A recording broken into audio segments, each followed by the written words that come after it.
नहमदुहु व नुसल्ली अला रसूलिहिल करीम अम्मा बाद फ़अऊज़ु बिल्लाहि मिनश शैतानिर रजीम बिस्मिल्लाहिर रहमानिर रहीम अस्सलामु अलैकुम व रहमतुल्लाहि व बरकातुहू. How are you guys?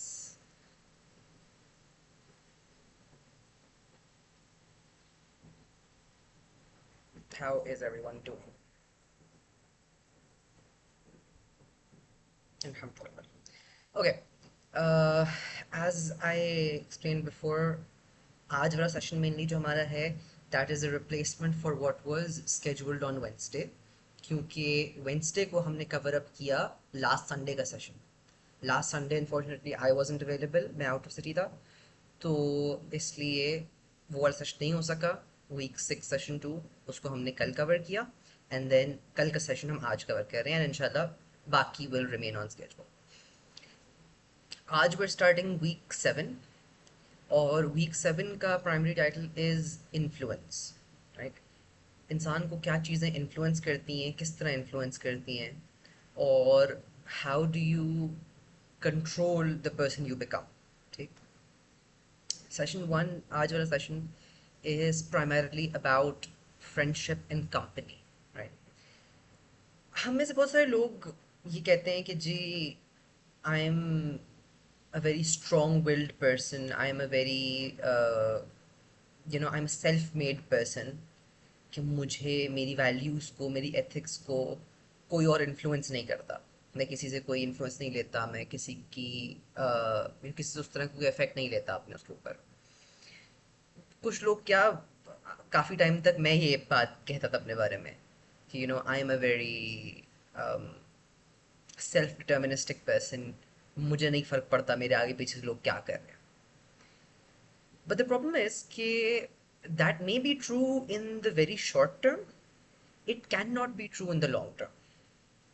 क्योंकि अल्लाह ताला ने इंसान को बनाया एज अ सोशल क्रीचर. ठीक. Humans cannot live in isolation. Humans cannot live alone. It's not how we're designed, right? और बात सुनने में कहने में बड़ी अच्छी लगती है कि भाई I am very independent, I am very strong, मेरी वैल्यूज़ अपनी है, मेरी मॉरल्स अपने हैं, मैं किसी और से कोई चीज़ कबूल नहीं करता. But in practice, the people you live with, the people you spend time with, the people who form the majority of your company, in 99% of cases, you are the sum total of those people. Right? एक बहुत common सी बात है जो बचपन से सुनते आए हैं कि भाई you are the sum total of the 5 people you spend the most time with.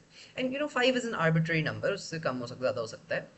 But और इसी कॉन्टेक्स्ट में एक हदीस भी है कि रसूलुल्लाह सल्लल्लाहु अलैहि वसल्लम ने फरमाया कि इंसान अपने सबसे करीबी दोस्त के दीन पे होता है.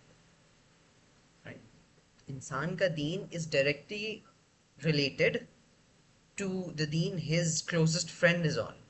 अपने सिद्दीक के दीन पे होता है. And that is something really strong if you think about it. हम इसको इतना सीरियसली अक्सर नहीं लेते. हम ये सोच के फ्रेंडशिप्स नहीं करते, हम ये सोच के रिलेशनशिप्स नहीं बनाते कि whether I am comfortable with my deen being this person's deen or not. हम में से कितने लोग दोस्ती करते हुए ये सोचते हैं कि यार इसकी मॉरल एथिकल वैल्यूज जो है, इसका दीन जो है, इसका ईमान जो है, वैसा ईमान मेरा होना चाहिए, या इससे मैं सेटिस्फाइड हूँ. हम क्या देखते हैं कि भाई कॉमन इंटरेस्ट होने चाहिए, हमारे पास गप लगाने के लिए अच्छा कंटेंट होना चाहिए, बंदा बातचीत में मज़े का होना चाहिए, उसके साथ बैठ के बंदा बोर ना हो. चीज़ें देख लेते हैं. राइट. हम ये नहीं देखते कि इस बंदे के साथ रहने से मुझ पे फ़र्क क्या पड़ेगा, मुझ पे इन्फ्लुएंस क्या होगा. And that is one of our biggest blunders in social situations. क्योंकि इवन इफ यू थिंक कि you don't take influence, even if you think you are set in your values, you are not. Who teaches you? आपको कहाँ से पता चलता है what success is in life? आपको कहाँ से पता चलता है what is socially acceptable? what cool looks like, what attractiveness is. These are not fixed things that you're born with. These are not things you can learn from a book. ये चीज़ें आपको from your company पता चलती है. You learn from living in them, right? So you do absorb those values. There's no way out of it. This is a reality of being human कि we learn by imitation from as early as infancy, right? How we speak is by imitation. How we behave is by imitation. आपके घर का माहौल जो होता है वो बहुत strongly influence करता है आपके early childhood development को. Then as you grow up and you start getting into more social settings जहाँ दोस्तों में ज़्यादा emphasis आ जाता है, तो वहाँ पे you learn a lot from your friends. You can almost always tell कि एक बंदे का कैरेक्टर कैसा होगा by sitting with his friends. आप 4 लोगों को देखें जिनमें वो घूमता फिरता है, you can with 95% certainty tell कि यार ये बंदा ऐसा होगा. Yes, exceptions exist, but exceptions don't disprove the rule, they prove the rule. Exception है इसका मतलब बाकी सब rule follow करते हैं, ये एक specific exception है, right? तो जब हमने बात की थी about identity, oftentimes हम जब अपनी identity सही डायरेक्शन में लाते भी हैं ना, हम अपने तौर पे रियलाइज कर लेते हैं कि ठीक है, मेरे लिए the identity needs to be कि मैं अल्लाह का बंदा हूँ. I am a slave of Allah, I am an आब्द, राइट?